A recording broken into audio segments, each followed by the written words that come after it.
Hello everyone, this is Kelder and I'm here for some tips on partition succession. That is the succession law you are going to be forced to follow till the pretty much late game, because you can only get out of partition once you get primogeniture innovation, which is late medieval tech. So you're going to have to first suffer with Confederate partition and then normal partition. High partition is a bit nicer. I haven't got it yet because it is also high medieval tech, so it's second to last era.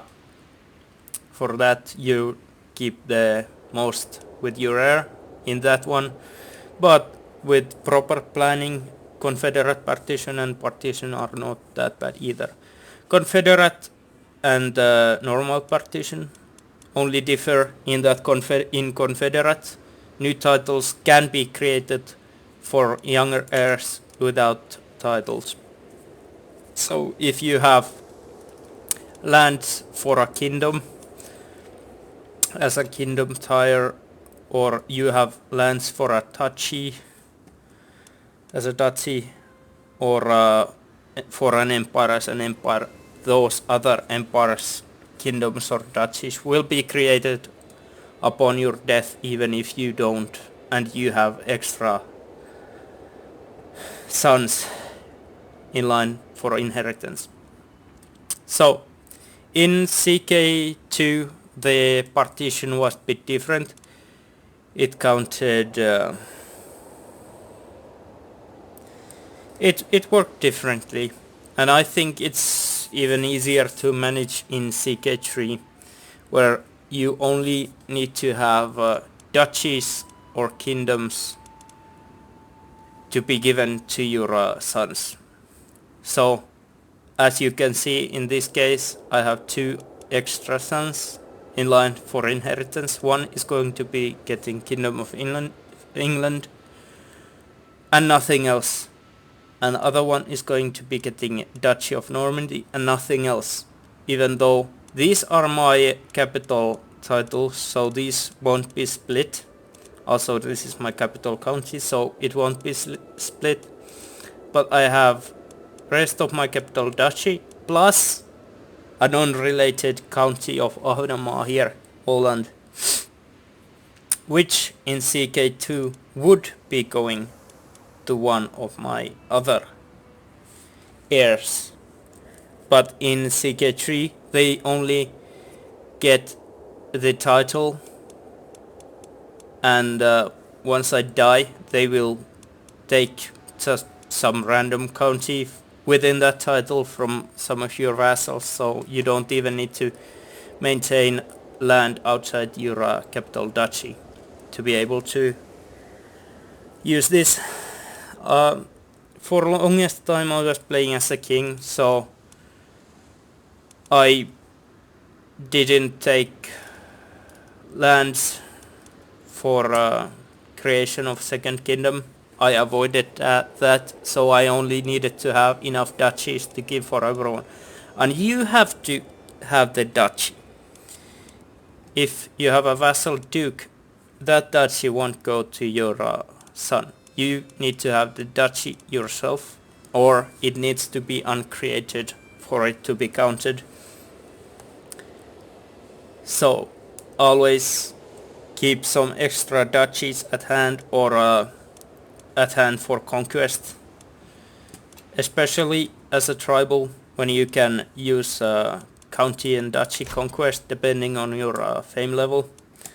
It's decently easy to game it, so you just conquer some duchy for yourself as another duchy. Keep your number of heirs down. So if you have 10 heirs, you are going to end up in some kind of trouble in keeping your capital duchy counties in your own hands, because I doubt you can have 10 duchies without losing some land in inheritance due to creation of new kingdoms in Confederate partition.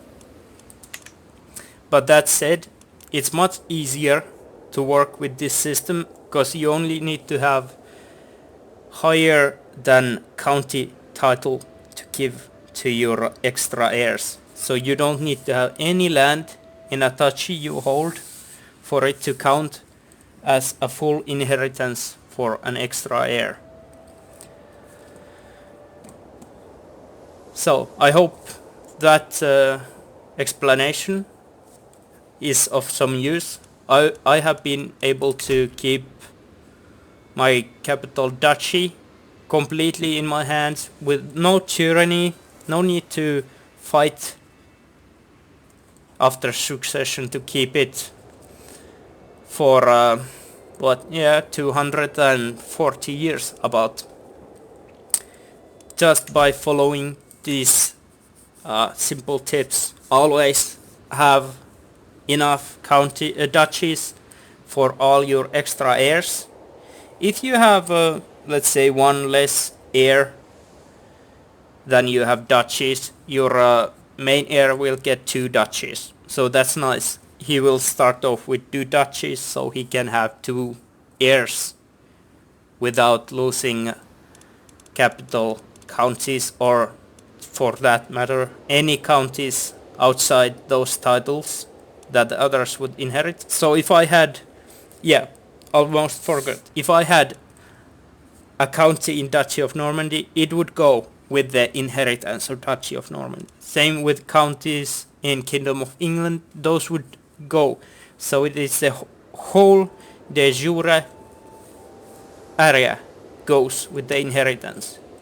So if you want to keep lands outside your capital duchy, like Åland in this case, you just make sure you don't have the duchy title for those lands, so you can give it to your vassal, and you have enough duchy, and if you are an empire, kingdom titles to split between your heirs, so it doesn't go to the county level. If you have less titles to give out, higher titles, than you have heirs, then the last one will take majority of your counties.